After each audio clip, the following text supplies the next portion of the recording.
Hello, my beautiful souls! In this episode, we are talking about the billionaire code in the chart of Jerry Seinfeld. In case you don't know who is Jerry Seinfeld, maybe you are too young to know this name, let me read an article from Wikipedia, right? So Jerome Allen Seinfeld, or Jerry Seinfeld, is an American stand-up comedian, actor, writer, and producer. Seinfeld gained stardom playing a semi-fictionalized version of himself in the NBC sitcom Seinfeld, which he co-created and wrote with Larry David. The show is one of the most acclaimed and popular sitcoms of all times. If you haven't seen it, I sincerely suggest you because it is actually a really good one with a lot of good humor and it's really friendly, heartwarming one, I would say. But we are here today to discuss his chart, to look for these combinations that made him a billionaire. Yes, that's true. In 2024, Bloomberg called him a billionaire, that his net worth was 1 billion, and if I'm not mistaken, in 2025, it's already 1.1 billion of dollars. That's quite a lot. That's quite a lot. By the way, if you don't know, my name is Sasha. I'm a Vedic astrologer, numerologist, and educator. And on this channel, Shine From Within, we're talking about astrology as a practical tool to make our lives better. So what made Jerry Seinfeld so successful financially? Because there are a lot of other actors, comedians who didn't make even half of his fortune. Well-known Tom Cruise, who created and produced and starred and in so many movies. Who else? George Clooney. He has different business ventures alongside with his acting career, and they all have, I think, something close to $500 million, but not a billion. How? Jerry Seinfeld, who is not that popular, how he made this fortune, how he became a billionaire. Here is the chart, and of course, from the first look, there are some things that already gives us clues. For example, we can see this beautiful Venus in Taurus in the second house, in its own house, in its own zodiac sign, and Venus is a beneficial planet, right? And it gives us prosperity. That's what Venus is responsible for, among other things. And what is also quite important, that Venus is not afflicted anyhow in this chart. It's also very important. If we will look deeper than in Navamsha, when we need to analyze such things, and we always need to dig deeper, look in divisional charts and so on. In Navamsha, D9, Venus is an exaltation in Pisces. So yes, this amazing, perfect Venus. I don't know, how it could be better if only Venus here would have been in Pisces, and also in Pisces in Navamsha. But the way it is, it's already really cool. It means that this person earned good karma from his previous lives. This is not it. In case you're like, okay, that's it. No, it's not it. The thing is that in astrology, there are always multiple things they need to align, multiple things that need to manifest in the chart, 1, 2, 3, 4, and the more of those things are there, the better will be the results. So just having this Venus, it's not enough. And of course, if you're with me for quite a while, then you know that periods, they also matter. And they do matter a lot. But before we jump into periods, let's look at the personality. Who do you see here? And it's very important to take a look at the first house. And this first house is quite loud. It's quite speaking. What do we see here? We see Sun in exaltation in Aries, right? If you watch astrology lessons for beginners, which are free, on this very channel, Shine From Within. Yes, yes, on my channel you can watch astrology lessons for beginners for free. And we were discussing the strength of planets, and you can see that Sun in Aries is an exaltation, and it's together with Mercury. That's already quite a placement. What do you think? Having a strong Sun in the first house, what kind of personality it will give? Yeah, the first house is the house of personality. And such person will be bright, will be very charismatic, will be ambitious, will be brave, someone who really feels like being in the spotlight, and he has all this attractiveness. And it doesn't mean that the person is supposed to be handsome, yeah.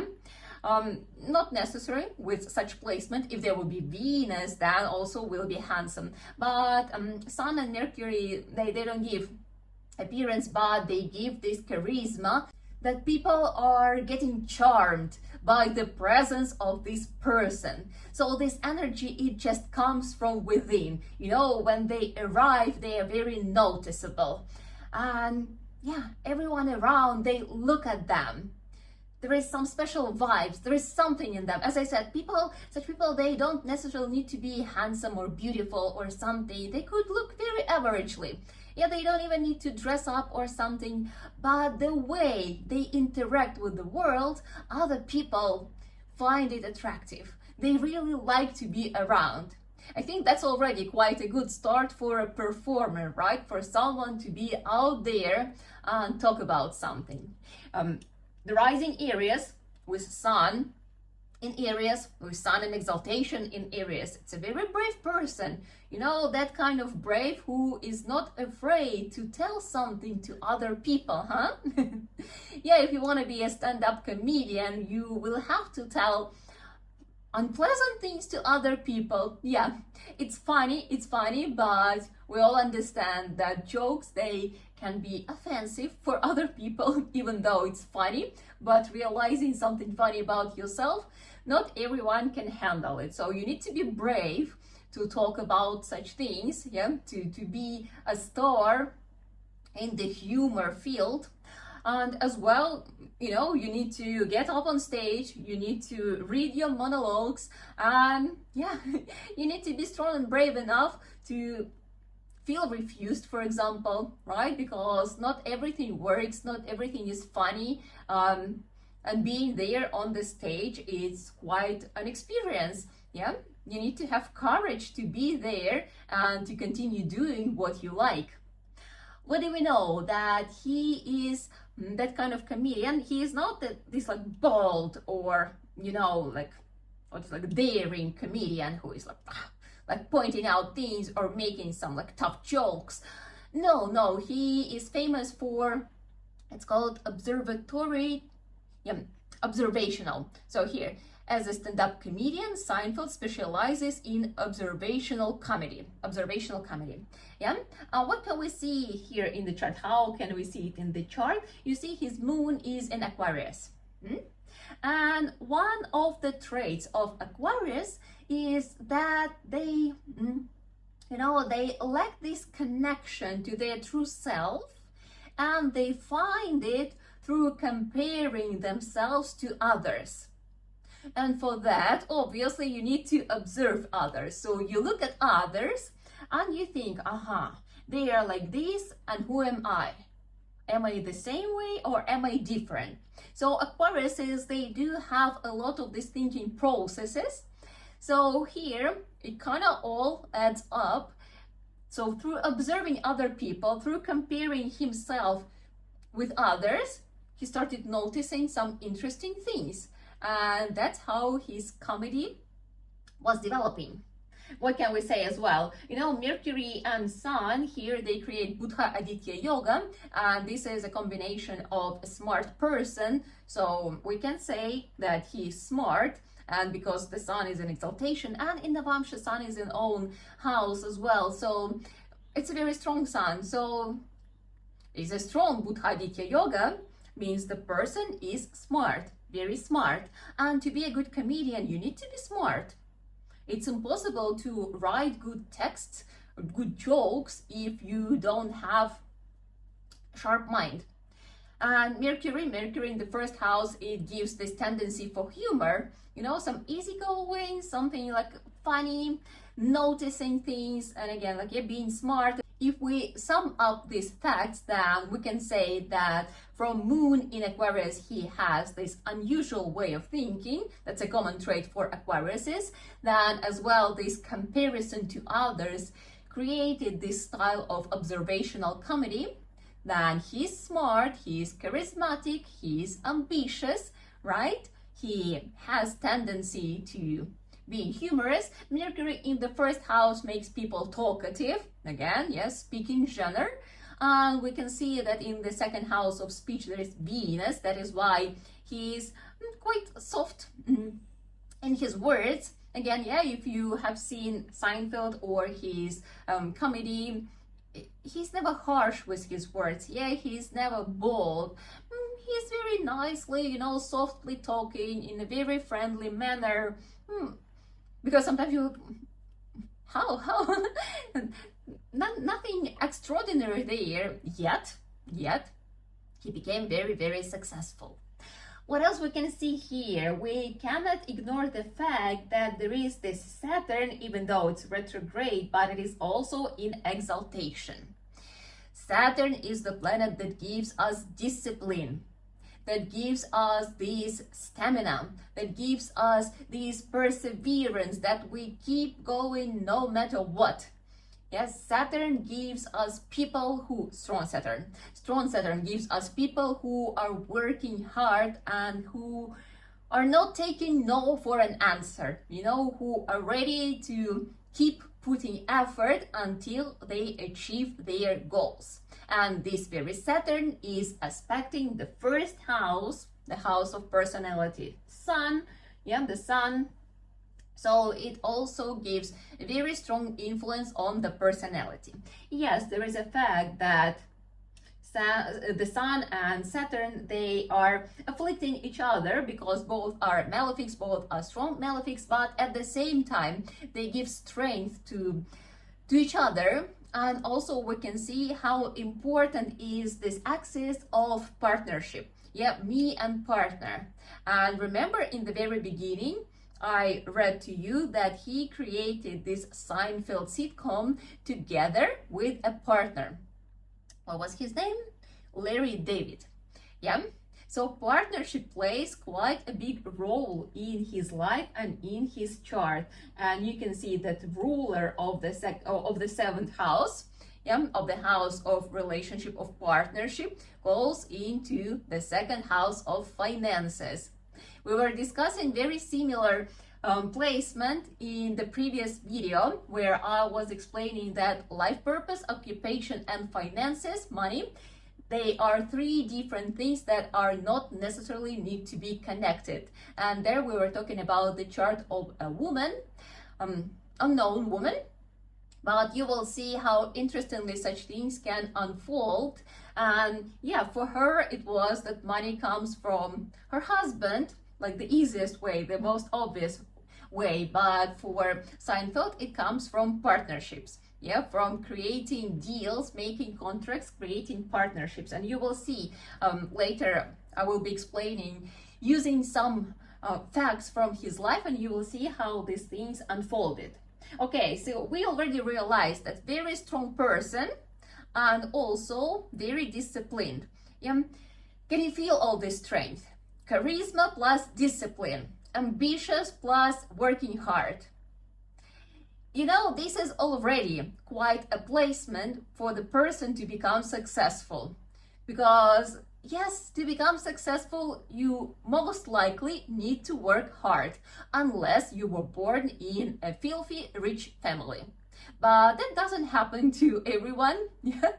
It's rare to be that great with your karma, you know, to create such a good karma, to be born in a very rich family. But for the rest, we usually have to do something. And to do something, yes, we need to have all this energy, desires, ambitions, and also this love for working hard, yeah, being disciplined, diligent, and determined. And he already has it in the personality. This is something what a lot of people are trying to develop through their whole life, but he already has it. So I would say this is already a blessing in the chart. And again, for those who are trying to make improvements in their lives, these are the clues. You need to strengthen your sun, you need to strengthen your Saturn if you want to have success in your career field. Yes, if you want to achieve a certain status in life, this is Sun and Saturn. Honestly, of course, each situation is different, and it's better know what's exactly going on in your chart. And I do suggest you to study astrology on a basic level. I have professional course for beginners, and I will leave the link in the description. You could check what it is about. It doesn't necessarily mean that you will have to or you will need to consult after, but you can. If you will pass an exam, that you will be absolutely able to conduct proper astrology consultations. But you know, to understand what's going on in your life, in your chart, how you can deal with it, what you need to strengthen, how you need to strengthen it. You know, one consultation wouldn't give you all the answers, but an education that will put everything, you know, in structure, and you will know what you can do to make your life better. Okay, getting back to Jerry Seinfeld. Remember, I told you that periods, they also are very important. So he was born during the period of Jupiter, and then in 1962, the period changed to Saturn. And until 1981, it was period of Saturn. And remember, Saturn is quite a specific planet, even though it is very strong here, and it creates Raja Yoga together with Sun. But still, this Saturn is a malefic planet. It's afflicted by Mercury and Sun. And what is most important is that Saturn is retrograde. So it gives results, but it usually doesn't give like all full results that could have been, you know, of this Raja Yoga, If that would be a strong but benefic planet, of course, the results would have been different. So during this period, so 1962, he was born in 1954. It means that from the age of 8, right, until the age of 27, yeah, there was the period of Saturn. And what was happening? He was studying in the school, then he was studying in the university, and yeah, he was trying already, like when he was in the university, he was trying to do some comedy here and there, going to open mics. He already received some episode roles in sitcoms, like somewhere on TV. So he was trying different gigs, and things were slowly growing. Yeah, as I said, Saturn wasn't anyhow bad for him, but it didn't give any extraordinary results. Yeah, and you can also watch the video, the episode about Sabrina Carpenter. For her, Saturn is a little bit different, and it already gave her some results. So not for everyone, it will be the same. A lot depends on the quality, on the placement. Yeah, many things, they influence the outcome, and you really need to dig astrology to understand all those differences. Okay, so Saturn wasn't anyhow bad, and it already, you know, like started this foundation for his future. And then in 1981, the period changes to Mercury. And Mercury is already an easygoing planet, and Mercury here is conjuncted with Sun, and Sun again, yeah, Sun here is an exaltation.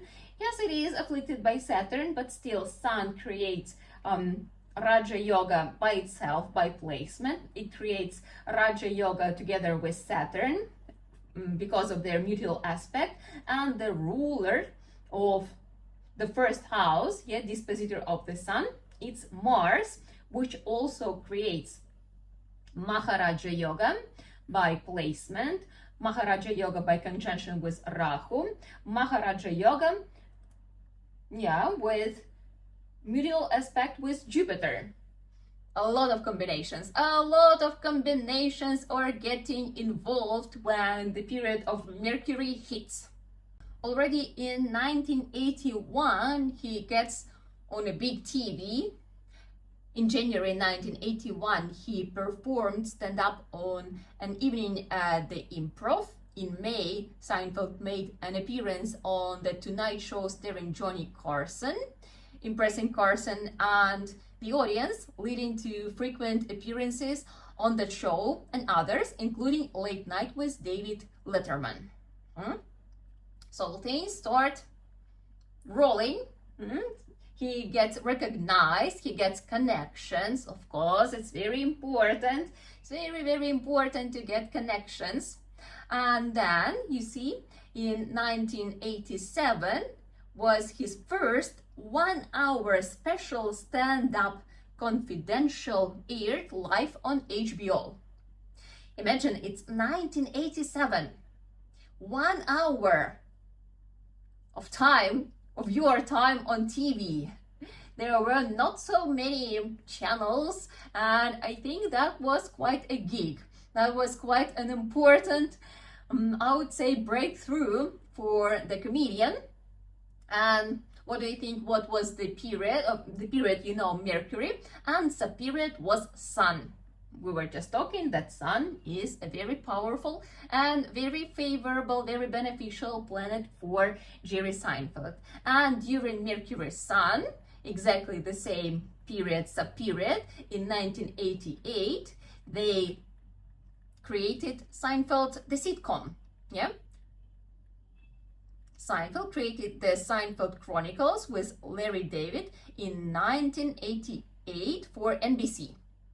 It was renamed Seinfeld to avoid confusion with the short-lived teen sitcom, The Marshall Chronicles, blah, blah, blah. So that was a very, very, very successful year for him, because that was his breakthrough. And as we started in the beginning, Seinfeld became a big success, huge success. Yes, people loved it. It was like one of the most popular sitcoms of all times. And you see, it was during this Mercury period, and Mercury period was until 1998. So from 1981 until 1998, it was the period of Mercury. Guess when the last season of Seinfeld happened? In 1998. That's right. Here we go. The final episode aired in 1998, and the show has been a popular syndicated rerun ever since. NBC offered Seinfeld $110 million for a 22-episode 10th season, but he declined. Yep. $110 million. And he declined. Remember, I just pointed out that the period of Mercury finished in 1998. At the end. And what happened? It shifted to the period of Ketu.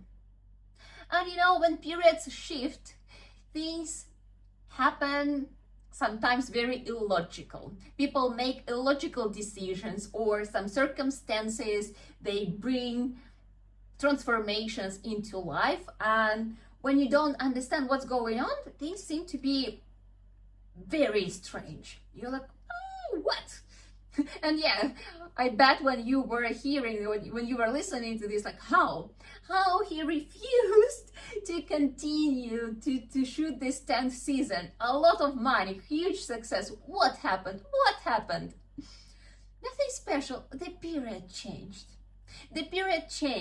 And you see this Ketu, it's already placed in the 3rd house together with Jupiter. And this is a different, no, first of all, of course, it is different vibe. The person is the same but different vibe. The third house is the house of performances, you know, like being on stage. It's the house of writing, especially when you have Jupiter there. Having Jupiter in the third house, it's a very strong indicator for being a good writer.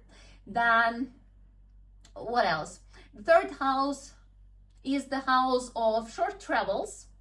So what can we say? He was touring during this time. So what did he do? Let me read it. So after he ended his sitcom, Seinfeld moved back to New York City and returned to stand-up comedy instead of staying in LA and furthering his acting career. In 1998, he went on tour and recorded a comedy special titled blah blah blah. So you see, since then, he started touring as a stand-up comedian. He decided that acting is in the past. It was nice, thank you very much. It was a beautiful experience, but I want to get back to being a stand-up comedian. By the way, about writing, of course, he was writing everything by himself, yeah, with his friend, but anyway, it was his very job. He was a writer there and he was very dedicated, and sometimes people were saying that he was too hard on himself and on other authors, that he really wanted the material to be like great. Yeah, that people loved it, that people enjoyed it. So he was like thinking, overthinking, writing, rewriting, so he was full on in the process. And yes, the life of an author, of a stand-up comedian, it means that you are writing all the time. But by the way, he also wrote and published a few books, during which sub-periods, Jupiter sub-periods. Yeah, when it was Mercury Jupiter, he released a book, and when it was Ketu Jupiter, he also released a book. And probably if Jupiter period happened in his life later, not in his early childhood. Remember his life until 8 years old, that was the period of Jupiter, and obviously during such period it was quite complicated for him to publish books.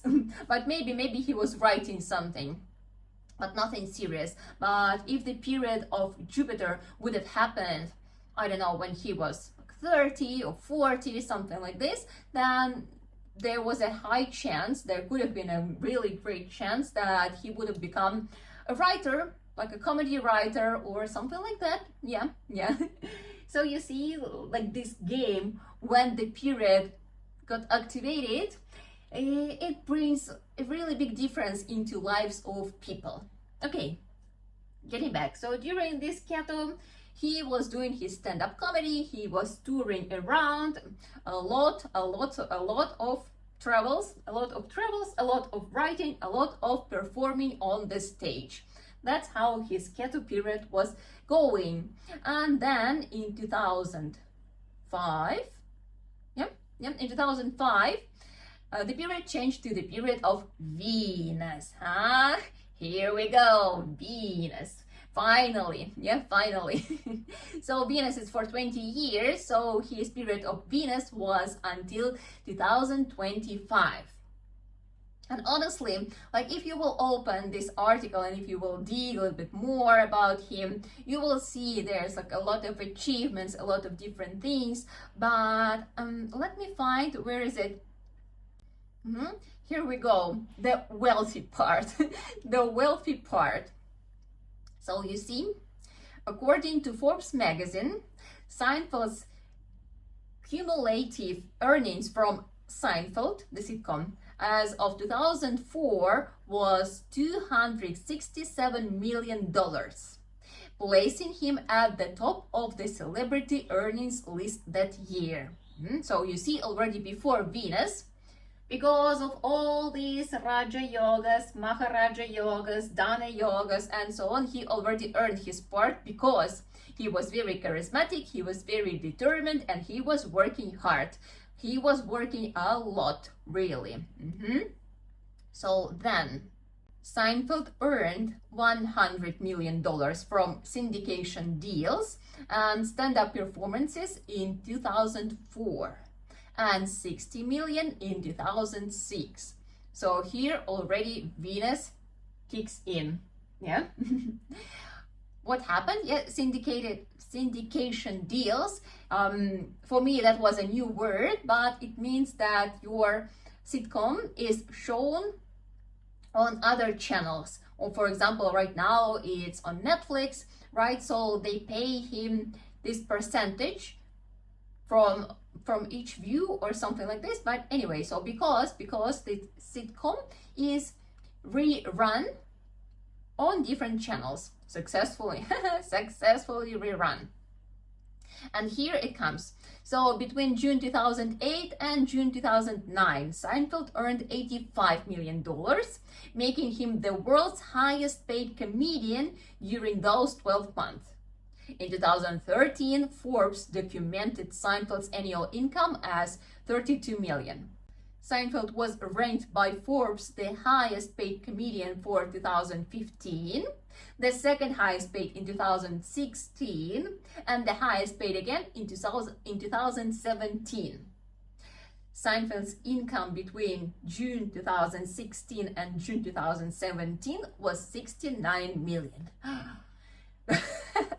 Yeah, I just had to read this to you that you can see Venus was working hard, bearing all the fruits of his previously accumulated good karma. And then, as I started in the beginning, yeah, in 2024, Bloomberg declared Seinfeld a billionaire with a net worth standing at more than $1 billion.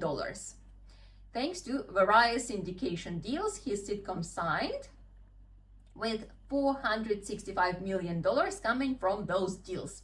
You see, so Venus kind of gave like half of this fortune, but still, if he wouldn't work hard before that, then the results, they wouldn't be that amazing.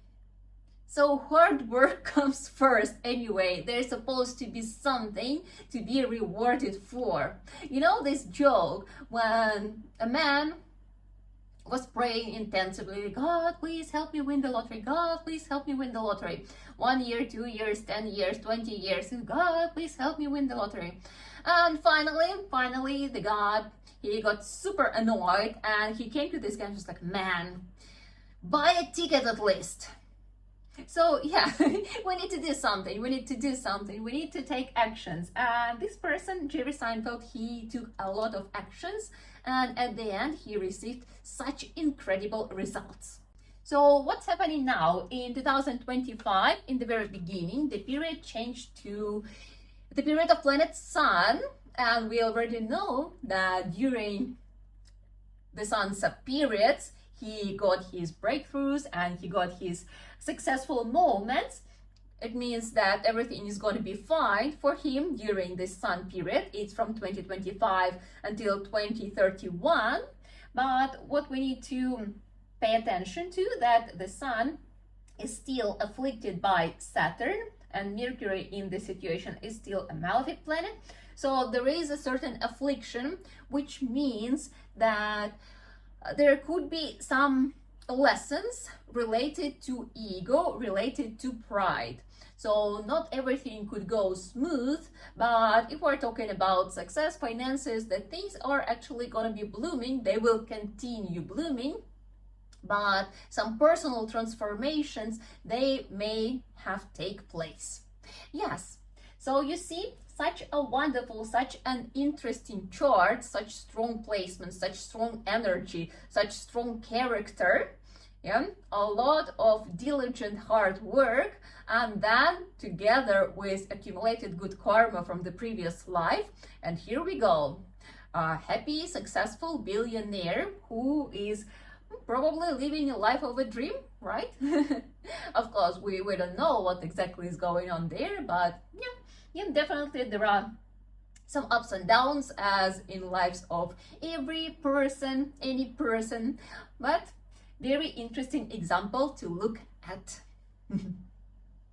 I hope you got some clues how such things work.